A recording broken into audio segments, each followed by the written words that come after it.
we'll take it from there. Well, thank you, Chairman Risch, and I want to thank the ranking member as well, Senator Shaheen, and thank you, Senator Scott, for your introduction. And let me just say it's a bit surreal to be on this side of the room, but you all look very distinguished, and I just wanted you to know that. Yeah. We know. In the 249-year history of our republic, there's only been 71 other Americans who have served in the role and the position that President Trump has now nominated me to occupy. And I want to thank him for his confidence, and it's an incredible honor. It is also, as many of you have already pointed out, an extraordinary responsibility. 3 of my children, Amanda, Anthony, and Dominic, could not be here with us today or join us here in person. But I am happy that my wife, Jeanette, is here, and that my daughter, Daniela, is here with me as well, because I think, as each of you know well, it really is impossible to do our job in the Senate, not to mention the job I've been nominated for, without the love and the support of our families. I'm also very pleased that my sisters, Barbara and Veronica, and my nephew, Orlando, are joining me here today. And to me, it's a reminder that the path that brings me to this moment was paved by those who are not here with us today, by 2 parents who arrived here on May 27th of 1956 from Cuba, and they had nothing but the dreams of a better life. And because of them, I had the privilege to be born a citizen of the greatest nation in the history of mankind, and to be raised in a safe and stable home by parents who made their children's future the very purpose of their lives. I also want to acknowledge all the blessings that God has bestowed upon me in my life. My faith is critical and something I will lean and rely on heavily in the months that are ahead. In a tumultuous world where, in my faith, we are called to promote the cause of peace and the common good. And that task has gotten harder than it's ever been. And I will rely heavily on my faith and pray for God's blessings, that He'll provide me the strength, the wisdom, and the courage to do what is right in these tenuous moments. At the end of the Second World War, the United States was, in the words of then Secretary of State, tasked with creating an order, a world order, a free half, as he quote in his quote, out of chaos, without blowing to pieces, without blowing the whole of the world into pieces in the process. And in the decades that followed, that global order served us quite well. Americans' incomes rose and communities flourished.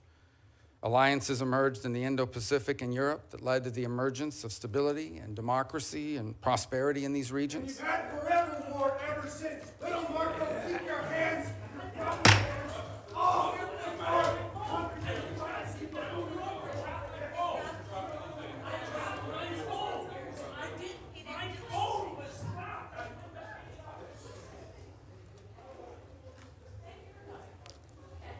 Back to order. All right, alliances emerged in the Indo-Pacific and in Europe that led to the emergence of stability, democracy, and prosperity, but it also prevented a cataclysmic world war. And ultimately, a wall in Berlin came down, and with it, an evil empire. Out of the triumphalism of the end of the long Cold War emerged a bipartisan consensus.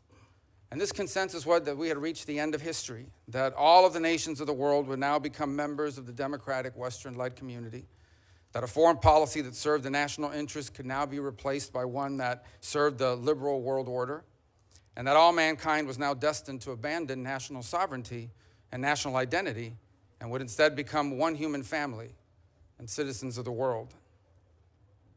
This wasn't just a fantasy. We now know it was a dangerous delusion. Here in America and in many of the advanced economies across the world, an almost religious commitment to free and unfettered trade at the expense of our national economy shrunk the middle class, left the working class in crisis, collapsed our industrial capacity, and has pushed critical supply chains into the hands of adversaries and of rivals. An irrational zeal for maximum freedom of movement of people has resulted in a historic mass migration crisis here in America, but also around the world. It's one that threatens the stability of societies and of governments. Across the West, governments now censor and even prosecute domestic political opponents. Meanwhile, radical jihadists openly march in the streets and sadly drive vehicles into our people. While America far too often continued to prioritize the global order above our core national interests, other nations continued to act the way countries always have. Las sanciones de Marco Rubio están Pause. matando a niños en Nicaragua, Cuba y Venezuela.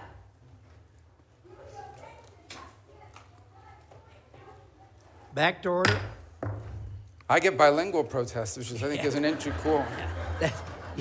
As you know, that's a first here for us, at least in recent times. All right. Healthcare is a human right. All right. Education is a human right. Sanctions against Back to order. All right. So while America too often prioritized the global order above our core national interests, other nations continued to act the way nations have always acted and always will in what they perceive to be their best interest. And instead of folding into the post-Cold War global order, they have manipulated it to serve their interests at the expense of ours. We welcomed the Chinese Communist Party into the global order, and they took advantage of all of its benefits, and they ignored all of its obligations and responsibilities. Instead, they have repressed and lied and cheated and hacked and stolen their way into global superpower status, and they have done so at our expense and at the expense of the people of their own country. In our very own hemisphere, narco-terrorists and dictators and despots take advantage of open borders to drive mass migration, to traffic in women and children, and to flood our communities with deadly fentanyl and violent criminals. In Moscow, in Tehran, in Pyongyang, dictators, rogue states now sow chaos and instability and align with and they fund radical terror groups. And then they hide behind their veto power at the United Nations Security Council or the threats of nuclear war. The post-war global order is not just obsolete, it is now a weapon being used against us. And all this has led to a moment in which we must now confront the single greatest risk of geopolitical instability and of generational global crisis in the lifetime of anyone alive and in this room today. 8 decades later, we are once again called to create a free world out of the chaos. And this will not be easy. And it will be impossible without a strong and a confident America that engages in the world, putting our core national interests once again above all else. Just 4 years ago, I believe we began to see the outlines and the beginnings of what that would look like. During President Trump's first term, American strength was a deterrent to our adversaries, and it gave us leverage in diplomacy. There were no new wars. ISIS was eviscerated, Soleimani was dead, the historic Abraham Accords were born, and Americans were safer as a result. Now, President Trump returns to office with an unmistakable mandate from the voters. They want a strong America engaged in the world, but guided by a clear objective to promote peace abroad and security and prosperity here at home. That is the promise that President Trump was elected to keep. And if I am confirmed, keeping that promise will be the core mission of the United States Department of State. Now, tragically, horrifying atrocities and unimaginable human suffering can be found on virtually every continent. And I am certain that today I will be asked about the array of programs and the activities the Department of State carries out to address them. We are a nation who was founded on the revolutionary truth that all men are created equal, and that our rights come not from man or from government, but from God. And so we will never be indifferent to the suffering of our fellow man. But ultimately, under President Trump, the top priority of the United States Department of State will be the United States. The direction he has given for the conduct of our foreign policy is clear. Every dollar we spend, every program we fund, every policy we pursue must be justified by the answer to one of 3 questions. Does it make America safer? Does it make America stronger? Or does it make America more prosperous? Under President Trump, the dollars of hardworking American taxpayers will always be spent wisely, and our power will always be yielded prudently and towards what is best for America and Americans before anything and everything else. Prudence in the conduct of foreign policy is not an abandonment of our values. It is the common sense understanding that while we remain the wealthiest and the most powerful nation on the earth, our wealth has never been unlimited and our power has never been infinite.